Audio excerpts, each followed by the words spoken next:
Welcome back to Tea and Couch with Alisa, where we spill all the tea about sexuality. Today on the couch, we have Dark Lady. Welcome. Thank you for joining me today. Hello.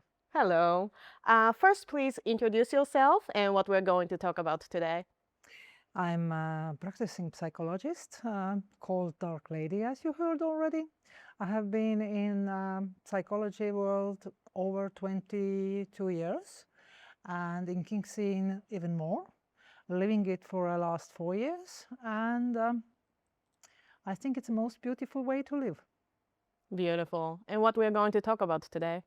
I understood that you wanted to talk about erotic hypnosis, the Yes. difference of normal hypnosis and erotic hypnosis, and about the possibilities to use psychology in BDSM and lifestyle. Yes, so there's going to be lots of things to cover, but first I want to hear what exactly is erotic hypnosis and how is it different from normal or general hypnosis?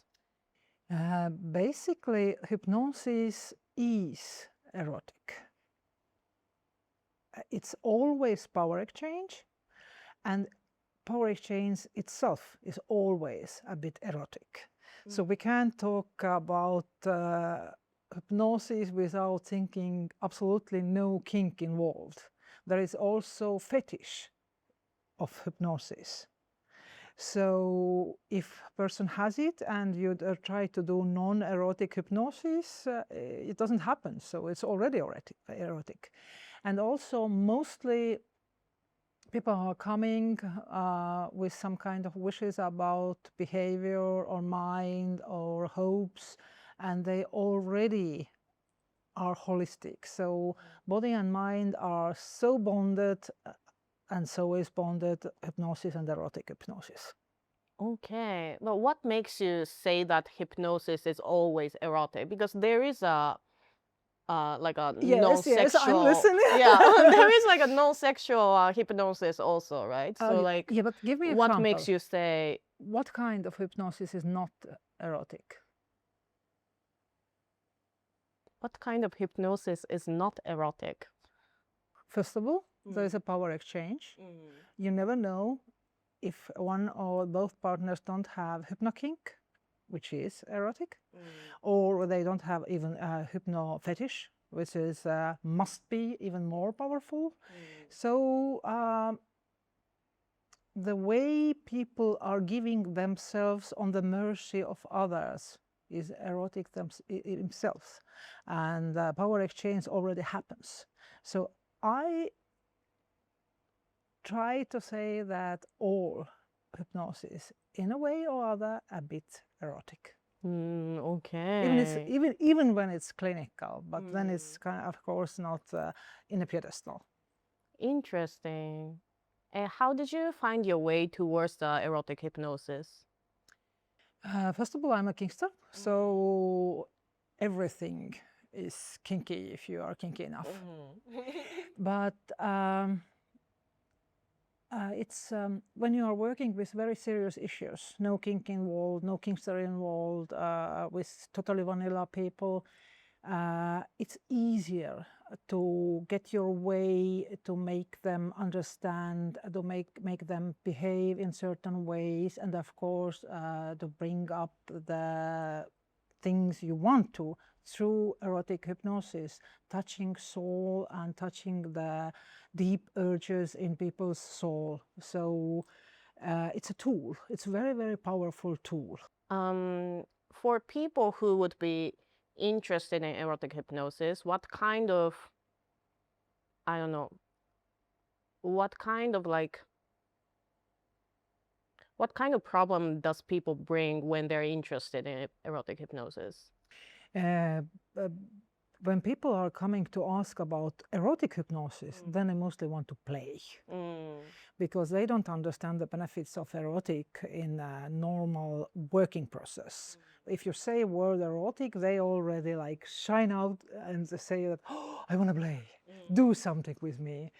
But you have to understand that hypnosis is same kind of thing like all the other thing.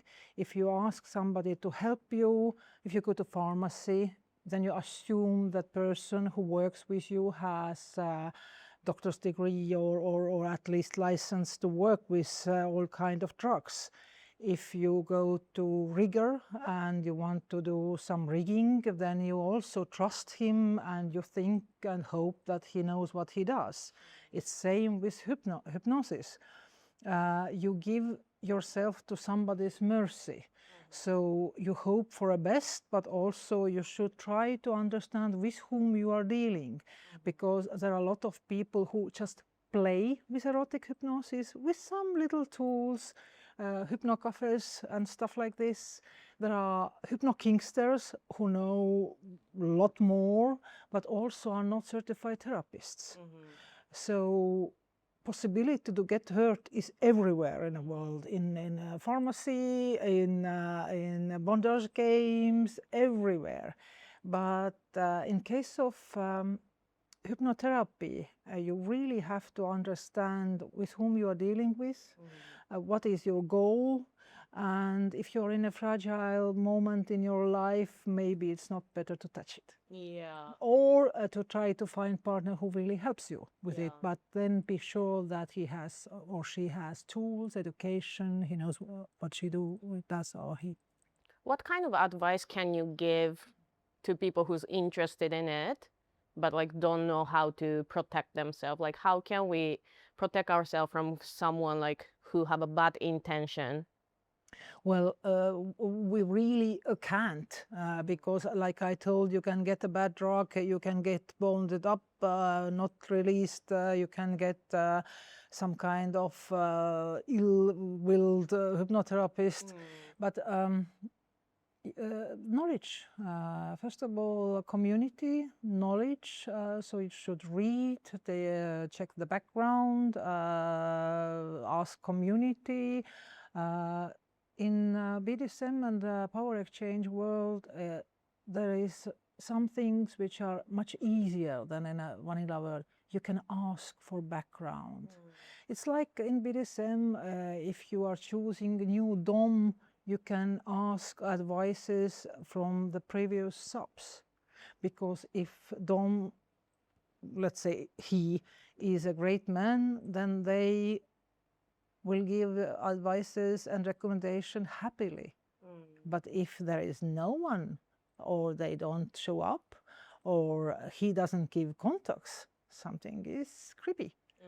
Can you imagine how beautiful would be, or easier would be life in vanilla world if you could ask from all the exes, how was your man? Why don't we do it? So same in hypno world. And what kind of benefits can you get from erotic hypnosis? Like what kind of things are possible during the session? Everything. It can be light playing. It can be deep connections. You can create kind of Pavlov effects, orgasm without hands. It works really well if you have long distance dynamics. It can also be a tool if you want to change behavior about maybe some problems with, for example, eating, creating good habits. Basically, the hypno partnership is same as power exchange in every BDSM partnership. The goal is to create the best version of you and yourself on your dome, what is humanly possible. And using hypnotherapy or hypnosis as tool through erotic moments, the bond, the love, that's the best possible way. You have received the hypnosis before also, right? Received? Yeah. So made to me. Yeah. Of course. Right? Like what was happening inside you during the session? In my case, it was a very powerful connection, me and my master leader, who created the bond. And in that moment, I were very vulnerable. I were in a very bad situation in my life because I had kids, company, quite harsh relationship. I buried all the weight of the world. I forgot myself. I were hugely overweight. He taught step by step through erotic hypnosis me to enjoy myself. I lost over 50 kilos during 3 years. Went back study. So the way I started to feel myself and how I work to please him, because people are stupid. They don't do things for themselves. They lie to themselves. But when they want to please the master or the partner or the one who they put in a pedestal, they do it. Yeah. So if you combine erotical hypnosis, suggestions, the power exchange, you can make wonders. I'm interested in that weight loss journey. Yes. How did that happen? So, like, you think the hypnosis helped you with a weight loss also? Yeah. But it starts with baby steps. First of all, I was lucky. He was my professor in uni, so he was a very smart person, and I knew him for a long time, so we didn't have any issues with trust. And he just asked for a power to be able to help me. So we agreed with very small things, like I did send him my menus. We did wait every Sunday together. He created little stories for me.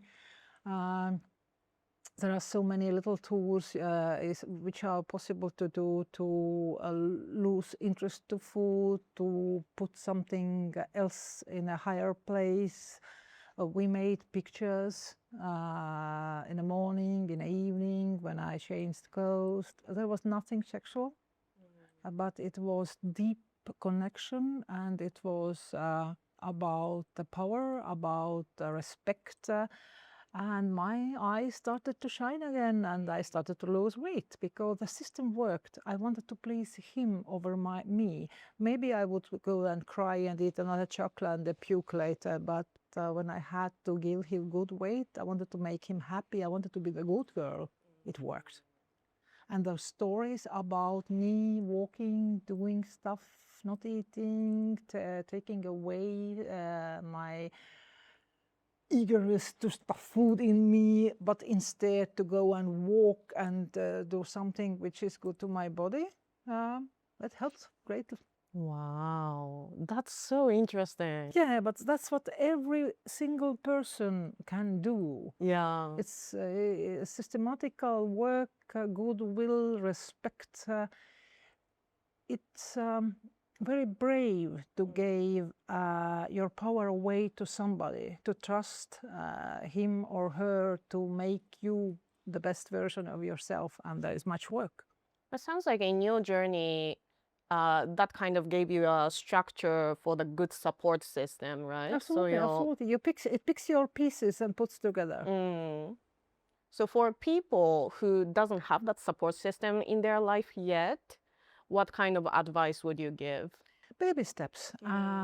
If you love your person, it's not something that only a certified as a therapist can do. Come on, you suppose you can wait you every Sunday. Small things, small things. And of course, therapists like me, and there are others like this, can guide you. They can give you possibilities to gather tools, to speak about problems which come up. Maybe you can even learn and read something. And you can help each other. And that is what is BDSM about. It's not about sex, come on, it's not. It's power exchange and being the best person you can possibly be.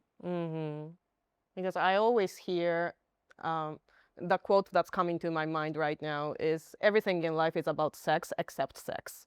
Yes, exactly. And to have good sex, you have to be fit in your mind and in your body.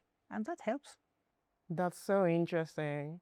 What kind of other transformation have you ever seen in the hypnosis area? Oh, there are so many. There are so many. It's about what person needs.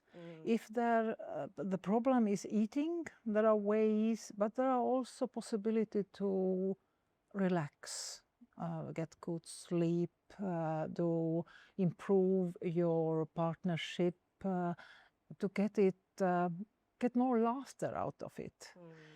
Because it doesn't have to be only strict work and making something out of person like clay, but it can be also the burst of creativeness, and it can be also everyday little fun.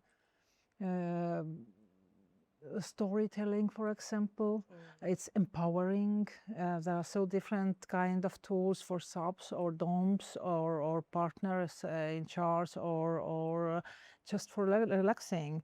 And of course, like I told, for long distance relationship or just for fun or where there is I don't know, even when if one of them is handicapped or something.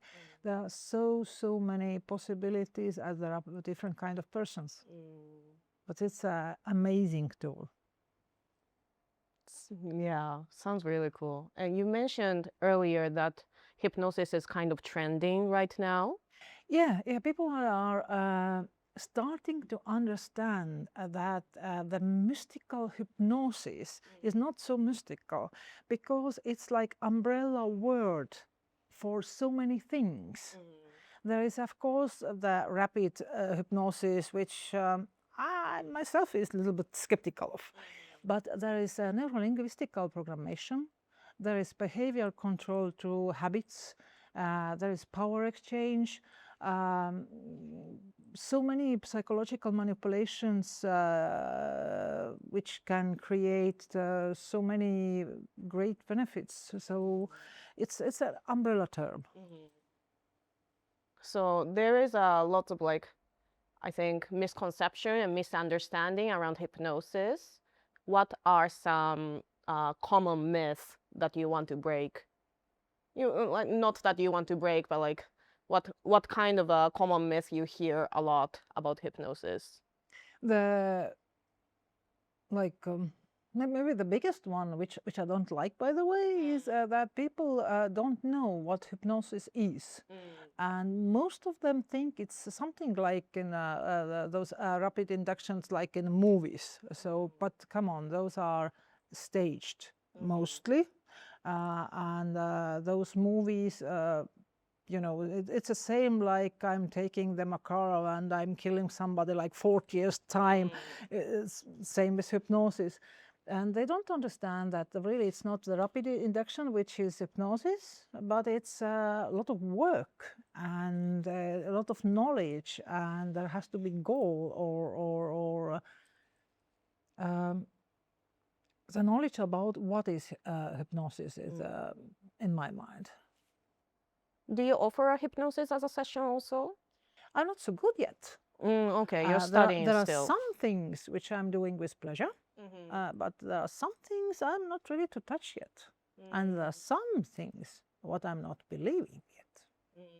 So I'm still skeptical and I keep studying. But yes, with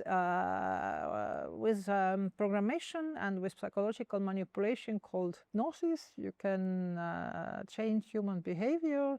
And if you're a good person and your friend, client, patient is willing to work, you can achieve great things.